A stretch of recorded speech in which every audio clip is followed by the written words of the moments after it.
اور ترتیب کا یہ عرصہ خالی برتن کے لیے بہت اہم ہے تاکہ وہ خدا کی مرضی کے مطابق ڈھل سکے، تاکہ اسے صحیح جگہ پر استعمال کیا جا سکے۔ خدا قحط کے دوران لوگوں کو تنبیہ کرتا رہا جب تک انہوں نے توبہ نہ کر لی، اور انہوں نے دیکھا کہ ایلیا نے آسمان کو بند کر دیا اور بال کے 850 بت اسے کھول نہ سکے، اور کوئی حل نہ تھا۔ یہ قوم کے لیے ایک طرح کی تیاری تھی، توبہ اور ایلیا کی تیاری تاکہ وہ استعمال ہو سکے۔ میرا خیال ہے کہ دنیا اب تیار تھی اور یہ وقت تھا کہ ایلیا کو استعمال کیا جائے۔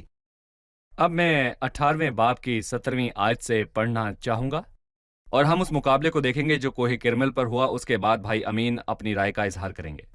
اور جب اخیب نے ایلیا کو دیکھا تو اس نے اس سے کہا، اے اسرائیل کے ستانے والے، کیا تو ہی ہے؟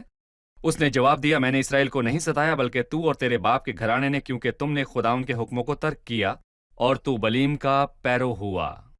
اس لیے اب تو قاصد بھیج اور سارے اسرائیل کو اور بال کے 450 نبیوں کو اور یسیرت کے 400 نبیوں کو جو ایزابل کے دسترخوان پر کھاتے ہیں کوہ کرمل پر میرے پاس اکٹھا کر دے۔ سو اخیب نے سب بنی اسرائیل کو بلا بھیجا اور نبیوں کو کوہ کرمل پر اکٹھا کیا، اور ایلیا سب لوگوں کو نزدیک آ کر کہنے لگا، تم کب تک دو خیالوں میں ڈاواں ڈول رہو گے؟ اگر خداوند ہی خدا ہے تو اس کے پیرو ہو جاؤ، اور اگر بال ہے تو اس کی پیروی کرو۔ پر ان لوگوں نے ایک حرف جواب نہ دیا۔ تب ایلیا نے ان لوگوں سے کہا، ایک میں ہی اکیلا خداوند کا نبی بچ رہا ہوں، پر بال کے نبی 450 آدمی ہیں۔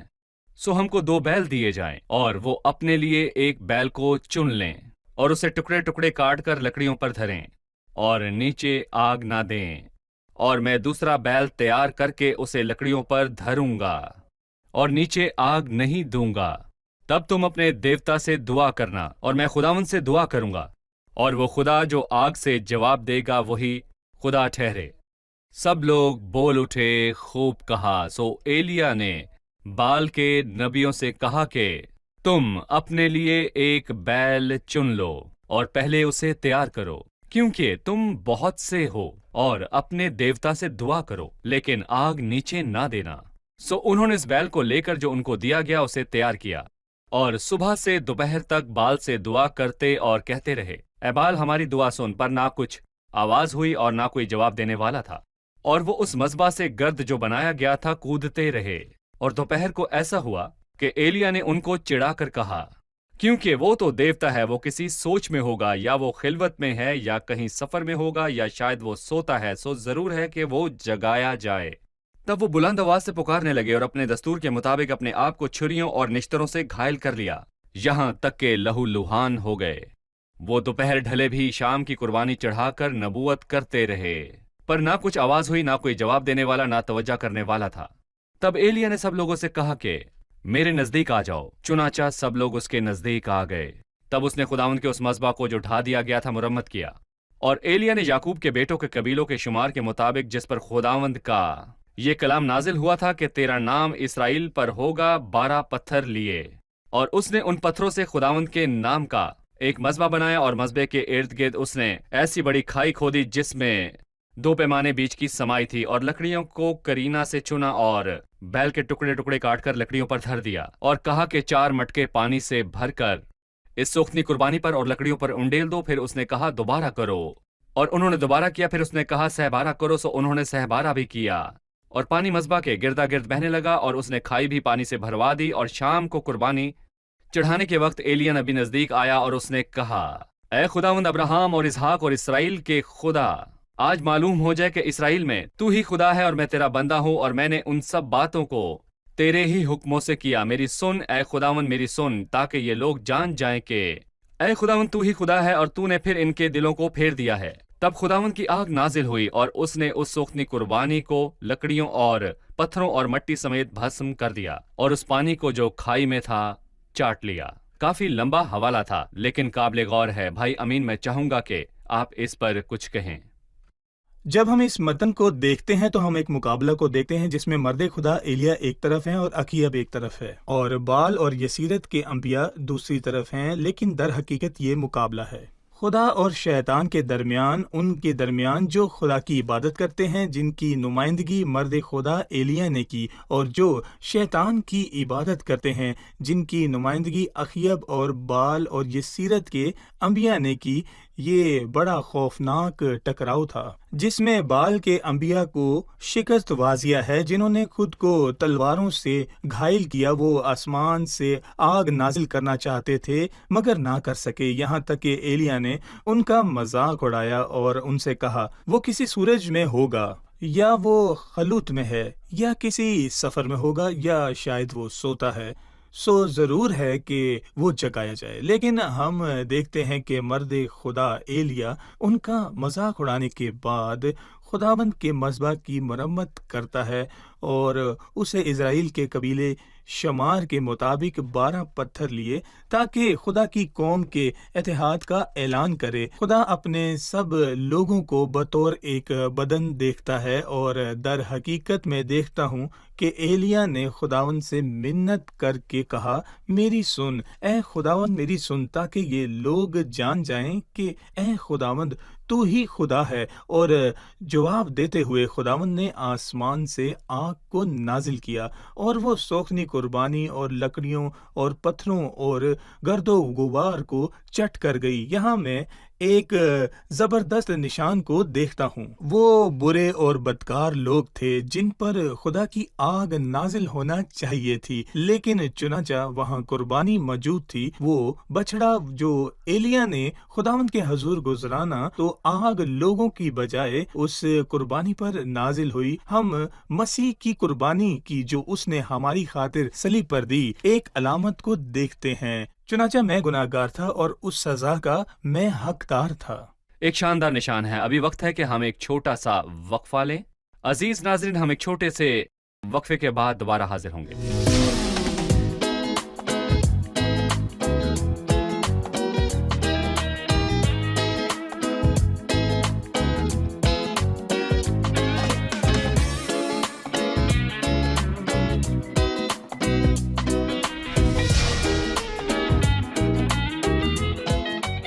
خوش آمدید۔ آئیے چلتے ہیں مہمانوں کی طرف اور ان سے سوال پوچھتے ہیں۔ جی سوال کیجیے۔ میرے پاس ایک سوال ہے۔ ایلیا جو بڑا ایمان رکھنے والا شخص تھا، کمزور ہو کر سوچنے لگا کہ فقط وہی ایک ایماندار بچا ہے۔ کیا آپ کو لگتا ہے کہ کمزوری ظاہر ہوئی؟ جی بالکل۔ جی بھائی، بہن کے سوال کا آپ کیا جواب دیں گے؟ نہمیہ کی کتاب کے پہلے باب میں بھلے ہی صرف ایک نہمیہ کو ہی علم تھا، تو بھی اس نے اس بات کو کسی پر عیاں نہ کیا۔ نہمیہ تنہا تھا اور تنہا ہی ان دیواروں کو دیکھنے چلا گیا۔ بہرحال جب وہ خدا سے دعا کر رہا تھا تو اس نے نہمیہ 1:11 میں یہ بات کہی کہ اے خداوند، میں تیری منت کرتا ہوں کہ اپنے بندہ کی دعا پر اور اپنے بندوں کی دعا پر جو تیرے نام سے ڈرنا پسند کرتے ہیں کان لگا۔ وہ اندازہ لگا رہا تھا، دیکھ نہیں رہا تھا۔ اور بھی لوگ ہیں اور وہ اکیلا نہیں جو خدا کو سمجھتا ہے۔ نہیں، اور بھی لوگ ہیں جو خدا کو سمجھتے ہیں، اور مجھے لگتا ہے کہ یہی بات ہے جو خدا کے ہر اس خادم کو زیب ہے جو خدا کی خدمت کرنا چاہتا ہے۔ اور یہاں پر میں یہ کہنا چاہوں گا کہ یقیناً خدا سچے لوگوں کو چھپا کر رکھتا ہے، اور ایلیا کے لیے خدا کا جواب یہ تھا، ایلیا میں نے اپنے لیے 7,000 مرد رکھے ہیں، اور ابدیہ نے بھی اسے 100 نبیوں کے متعلق بتایا جنہوں نے اسے چھپا دیا تھا۔ سو وہاں اور بھی لوگ تھے، لیکن تنہا چھوڑے جانے کا خیال اس پر حاوی ہو گیا، اور در حقیقت میرا خیال ہے کہ اس عرصے کے دوران اس نے کسی کو نہ دیکھا۔ سو اس نے کہا کہ جا کر اپنے خدام سے کہہ، مطلب اس نے ابدیہ کی تعریف نہ کی، اور یہ تمام منظر اس کے لیے بہت ہی تاریک منظر تھا۔ اس کے کہنے کا مطلب یہ تھا کہ یہ مردانگی ہے۔ اگر واقعی خدا کے نبی یا اس کے لوگ ہیں تو آئیں اور میرے ساتھ مل کر اخیب اور ایزابل کے لوگوں کا سامنا کریں۔ اس نے انہیں مرد نہ سمجھا۔ بالکل، جو کوئی بھی یہ کہتا ہے کہ وہ خدا کا پیرو ہے تو اس جنگ میں آ کر میرا ساتھ دے۔ وہ ان کے رویے کو سمجھ رہا تھا۔ سو جس کسی نے بھی بال کے نبیوں کے خلاف جنگ میں اس کا ساتھ نہ دیا، اسے اس دیکھیں، معاملے ایسے سے حالات میں چھپ جانا ہرگز بھی مردانگی نہیں ہے جب تک کہ خدا چھپ جانے کا حکم نہ دے۔ اور خوف ان لوگوں کا خاصہ بالکل بھی نہیں ہو سکتا جو خدا کے سپاہی ہیں۔ مجھے لگتا ہے وہ خود کو تب بھی تنہا ہی جانتا ہے، لیکن اس بات نے اس الہی قوت کو اس میں بسے رہنے سے نہ روکا، اور جو کچھ بعد میں ہوا اس سے یہ ثابت ہوتا ہے کہ ایک قوت تھی جو سب کاموں میں اس کے ساتھ تھی۔ بھائی امین، میں 31ویں آیت میں درج الفاظ پر بات کرنا چاہوں گا۔